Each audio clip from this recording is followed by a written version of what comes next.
Foundation করেছে, খরচা কত হবে 40 কোটি টাকা। ঠিক আছে, সঙ্গে সঙ্গে আমি আজি আমার লক্ষ্মীপুর থেকে কে আসছে?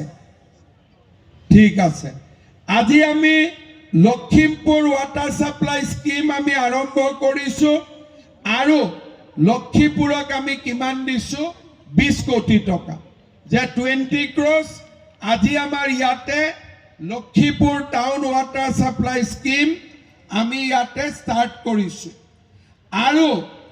আৰু এটা স্কিম আমি আৰম্ভ কৰিছো, সেইটো হল শিলচৰ টাউনৰ জন্য সিৱেজ ট্ৰিটমেন্ট প্ল্যান, যাতে আমি যিবিলাক বেয়া বস্তু মানুহৰ শৰীৰৰ পৰা ওলাই তাক যাতে আমি ধুনীয়াকৈ ট্ৰিটমেন্ট কৰিব পাৰো, তাৰ কাৰণে আমি শিলচৰ সুৱেজ ট্ৰিটমেন্ট প্ল্যান 32 crores।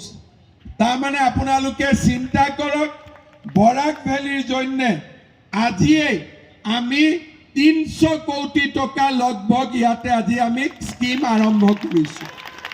আগতে কোনবা চৰকাৰে ইমান কাম কৰিছিল বৰাক ভ্যালিৰ কাৰণে? আজি বিজেপি চৰকাৰ হোৱাৰ পিছত বৰাক ভ্যালিৰ কাৰণে আমি ডাঙৰ ডাঙৰ কাম যিমান